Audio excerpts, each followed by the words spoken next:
میں تبھی کہتا ہوں یار اس زمانے کا سب سے بڑا فتنہ بے حیائی ہے. خدا کی قسم مجھے 4 شادیوں پہ بیان کا شوق نہیں ہے. لوگ سمجھتے ہیں پاگل ہو گیا ہے. میں آپ کو زنا سے روکنے کے لیے حلال کی بات کرتا ہوں, کیونکہ نہیں رکے گا اگر نکاح کی طرف نہیں آؤ گے. یہ بھوک کی طرح ہے, بھوک کی طرح. آپ بھوکے کو روٹی نہ دو اور اسے بولو کہ روٹی چوری کر کے نہیں کھانی ہے, چند دن صبر کرے گا, اس کے بعد چوری کی طرف جائے گا, کیونکہ بھوک ختم نہیں ہوتی. اس کا حل یہ کہ جہاں چوری سے اس کو روکو گے وہاں حلال کا انتظام بھی تو کر کے دو گے نا اس کو, کہ بھئی یہ حلال طریقے سے کھا لے, اور پھر وہ بچ جائے گا بھوک سے. تو مرد اور عورت میں اللہ نے اٹریکشن جو رکھی ہے ایک دوسرے کی طرف, یہ نیچرل ہے, یہ نیچرل ہے. تو نیچر سے کون لڑ سکتا ہے؟ آپ کو بھوک لگتی ہے, نیچرل ہے یا نہیں ہے؟ یا آپ کے برے ہونے کی علامت ہے بھوک لگنا؟ بولو نا کیا ہو گیا بھائی, آپ کو بھوک لگ رہی ہے تو کیا برے آدمی ہو؟ ہمیں تو بھوک لگ رہی ہوتی ہے تو بیان چھوڑ دیتا ہوں, بھائی میرے سے نہیں ہو رہا, بھوک لگ رہی ہے, کھانا کھلاؤ پہلے. یہ تو نیچرل ہے. ہمارے نبی کو بھی بھوک لگتی تھی. ایک دفعہ رات کو آپ تشریف لائے, اتنی سخت بھوک کی حالت کہ کہیں بیٹھے ہوئے تھے, وہ جگہ چھوڑ کر آ گئے. آپ پوچھا تو پھر کسی نے بتایا کہ ایک بکری کا دودھ رکھا ہوا ہے, وہ آپ نے پیا اور سیر ہوئے. یہ تو نیچرل ہے. تو ایسا ہی بھائی, مرد کی عورت کی طرف اٹریکشن اور لڑکی کی لڑکے کی طرف اٹریکشن, یہ کیا ہے؟ یہ برا ہونے کی علامت نہیں ہے, یہ کیا ہے؟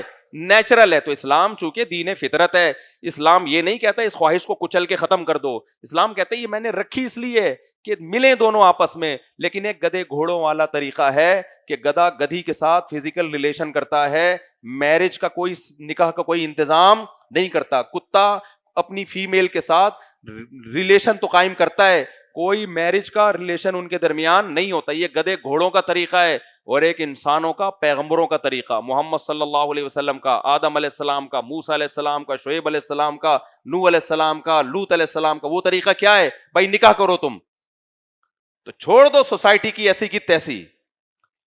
تو اس لیے نکاح کو پروموٹ کرو, جلد نکاح کو پروموٹ کرو, زیادہ شادیوں کو پروموٹ کرو. اس سے کیا ہوگا؟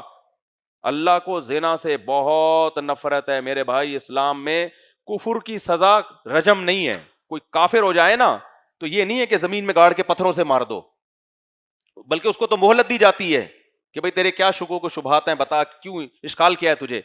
اگر کوئی شادی شدہ مرد یا عورت زنا کر لینا تو پھر مہلت بولو نہیں ہے. یہ نہیں ہے کہ 3 دن مہلت دی جائے گی توبہ کر لے, نہ, گواہوں سے ثابت ہو جائے, زمین میں گاڑ کے پتھروں سے مار کے ہلاک کرو اس کو.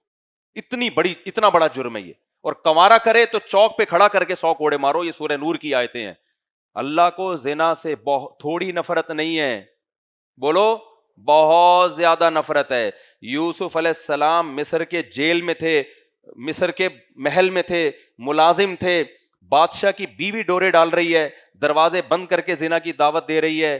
تو بتاؤ ایسی شدید مجبوری میں کوئی اور ہوتا تو شاید اپنے لیے کوئی گنجائش نکال لیتا, لیکن اللہ کی نظر میں کوئی گنجائش نہیں ہے. تبھی یوسف علیہ السلام اس کنڈیشن میں, جبکہ قرآن کہہ رہے دل ان کا بھی مائل تھا, کیونکہ نوجوان تھے, وہ شہوت ان میں بھی تھی, دل مائل تھا, اس کے باوجود دروازوں کی طرف بھاگے کہ کسی طرح میں اپنے آپ کو بچاؤں. اور پھر اس زلیخا نے دھمکی دی کہ اگر تو نے میری خواہش پوری نہیں کی میں جیل میں ڈال دوں گی.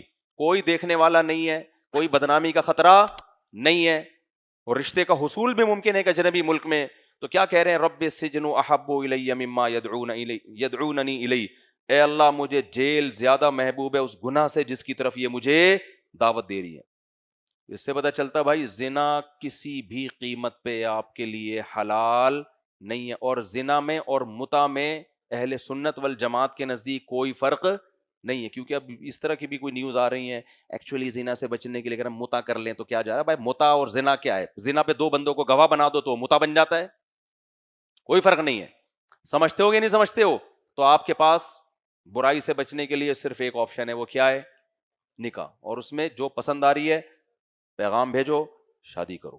ایسی کی لکھ کے لگا دو یہاں پہ, ایسی کی تیسی, کیونکہ یہ تمیز سے ہونے والا کام ہے نہیں. میں اس لیے تھوڑی آپ کو اتنے موٹیویٹ کروں.